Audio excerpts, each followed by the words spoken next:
Coming up on Mountain News this morning, restrictions are easing up on one over-the-counter drug that's used to make meth. And the victims of Eric C. Kahn are getting some uplifting news 9 years after the scam was caught. Dedicated to Eastern and Southern Kentucky, this is WYMT Mountain News This Morning.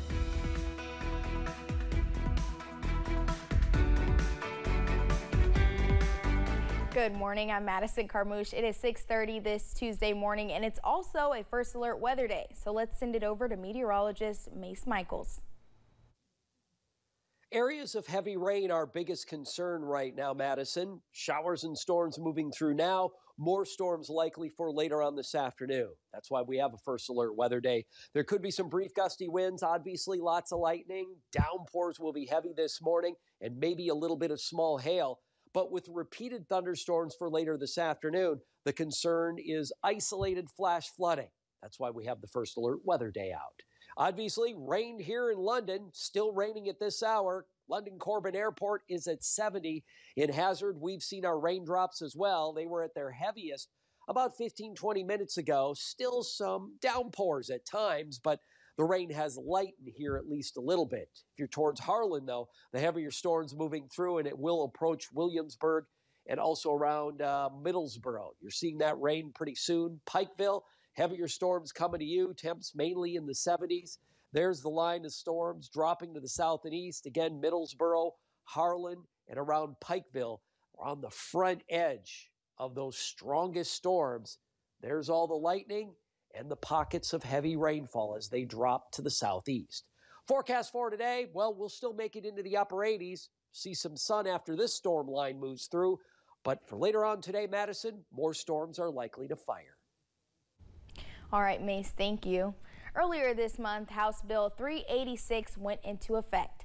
The law eased regulations in the Commonwealth on how much pseudoephedrine one person can buy. I was able to speak with some officials about the impact it'll have within the addiction community. In 2005, a law was passed in the Commonwealth to restrict sales of medicines containing pseudoephedrine, a key ingredient in methamphetamine. But as the recovery community changes, so does the law. If people are wanting to make methamphetamine, they're going to make methamphetamine one way or the other. The law formerly allowed Kentuckians to only buy a 3-month supply or 24 grams throughout 1 year, and no more than 3 packages at a time. So pseudoephedrine, obviously, when they make methamphetamine, that's how they synthesize it down, is via pseudoephedrine. But there are some other behind-the-counter products that you can't make methamphetamine from, but it's actually a pseudophed-based product, and it's just like how it's chemically made up. Greg Burke with Beacons of Hope says the original law was a Band-Aid for the much larger problem, addiction. I don't think we can ever, legislate ourselves out of bad situations. I don't think we can incarcerate ourselves out of bad situations. We need to get to the fundamental issues that are out there. Burke adds the issue shines a light on community accountability. When they did that, there was less community involvement. Everybody looked down and they were trying to just shun everyone and put them out of the light. Now everybody understands that you can't do that anymore. You have to face it full on, meet people where they are, and then try to help them recover at that point. The sponsoring representative, Robert Duvall of Bowling Green, said Kentucky's former pseudoephedrine gram limit was 78% more restrictive than the rest of the country. The original law went into effect in 2005, but parameters were strengthened in 2012. The Safer Kentucky Act, a controversial crime law, has been in effect for 2 weeks. Lexington police say between July 15th and July 18th, they responded to 33 calls regarding illegal camping. 6 citations were issued. Housing advocates say the law only complicates things for people trying to get back on their feet. I think sometimes we want to point our finger at individual people for making poor decisions, but when a problem gets to be this size, that tells us it's a systemic issue and not a product of poor personal decision making. The Homeless and Housing Coalition of Kentucky has an online survey up where they're asking people to share their experiences and stories from around the state. Kentucky coroners made their case for a pay raise earlier yesterday. They testified before the Interim Joint Committee on Local Government, laying out the numbers. They say back in 1995, coroners' pay was omitted from House Bill 810. And since then, there has been an inconsistency with pay. The Madison County coroner says the compensation difference between what the other 4 county constitutional offices and what coroners make is vast. I think those 4 offices make $141,000 a year, and I make $60,000. My job is 24 hours a day, 7 days a week. Corneliuson says some coroners make less than $5,000 a year and others make $0 because they work out of funeral homes. The coroners say it would take between $9 and $10 million to bring up coroner pay to an acceptable level across the state. Governor Andy Beshear kept busy during the weekend. On Saturday, he was the keynote speaker at the Liberty and Justice celebration in Iowa. Sunday, the governor traveled to Forsyth County in Georgia, a county that former President Donald Trump won with about the same margin as Beshear won Kentucky. Beshear leaving his post as governor to be vice president would leave a vacancy in the state's highest office. Senior advisor Rocky Adkins says nothing is definitive right now. He loves being governor of this great Commonwealth. That's the job he continues to do while he's being vetted, and it's something that's exciting for all of us. Yesterday, Governor Beshear spoke at the National VFW Convention in Louisville, but did not directly address the VP speculation. Just because Governor Beshear is being vetted by Vice President Kamala Harris's team doesn't mean he will be the pick.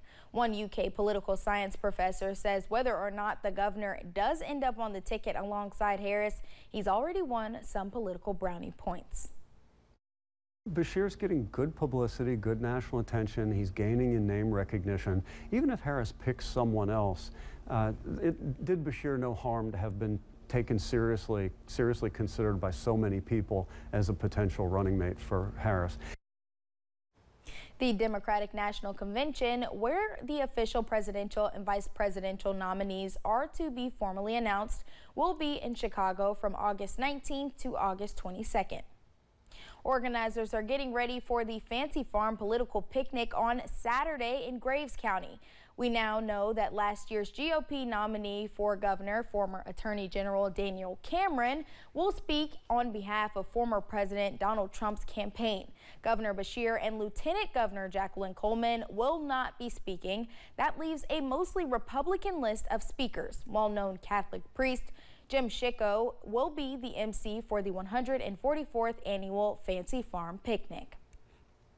The former clients of Eric C. Kahn are still living with the consequences of the disbarred attorney's Social Security scandal.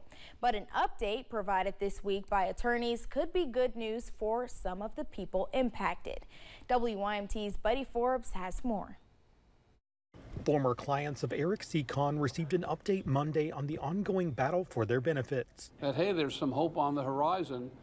Something, frankly, we haven't had much of in the last 9+ years. Attorney Ned Pillersdorf and representatives from Apple Red Legal Aid hosted a news conference to reach out to the nearly 2,000 people who have been waiting for answers. These people are going through major stress, and the uncertainty about what's going to happen with their benefits in the future. I mean, it keeps people up at night. It really causes a lot of problems. Pillersdorf says the legal team met with the Social Security Administration earlier this year and received a response from its new leadership Friday. We've had thousands of former Kahn clients who were notified they'd be put through hearings 6 years ago, and they've been in limbo. And thanks to what Commissioner O'Malley did is we know at least 1,200 of those people don't have anything to worry about. And the people who've have got these terrible overpayment letters, he's waived all that. Those 700 of those nearly 2,000 clients will still see some sort of follow-up regarding their benefits. It is expected to be less of a hearing and more of a review to see if they still meet the medical requirements. While I wish that the nightmare was over for everyone, I'm glad that for a significant number of people that haven't had hearings, that they won't have to worry about that. Attorneys credit much of the progress to the ongoing battle through Apple Red's volunteer network. But they say the recent Apple TV series, some encouragement from Governor Andy Beshear, and many other factors likely led to a shift in the narrative. And for the first time, Commissioner O'Malley has taken steps that recognizes their victims and they're not co-conspirators. As they keep pushing for progress. In Floyd County, Buddy Forbes, WYMT Mountain News. Pillersdorf says one of the hardest things about updating the former clients he represents is the fact that they still do not know who many of them are because of SSA privacy measures. So he hopes to keep spreading the word so they can stay informed and reach out as needed. A West Virginia man is facing charges after a deadly crash in Pike County. Last Friday, deputies with Pikeville PD responded to a crash on US 119. Police say Chad Blackburn had been under the influence behind the wheel and crashed into another vehicle, resulting in one person being killed and another being seriously injured. After Blackburn agreed to a blood test, police found a substance suspected to be heroin. Blackburn was taken to the Pike County Detention Center, and the name of the person who died has not been released. In Powell County, a 5-year-old boy was killed after an ATV rolled over on him. It happened Saturday night in Clay City. The child was taken to Clark Regional Medical Center, where he later died. No one else was injured. It's being investigated as an accident. Police in Wayne County, West Virginia, have released the name of the woman who died in a house fire last week. 89-year-old Constance Connie Stewart was pronounced dead in the 1700 block of Poplar Street in the Canova area. That fire started around 3 a.m. last Friday. No word on what caused the fire. A Clay County man is facing assault charges after he reportedly assaulted another person. Clay County Sheriff's deputies received a call from 911 about the incident Sunday. A victim who had been in an ambulance being treated for an open gash wound on his head told police Billy Buttery assaulted him and threw pieces of asphalt at his head. Police later found Buttery walking along Paces Creek Road before arresting him.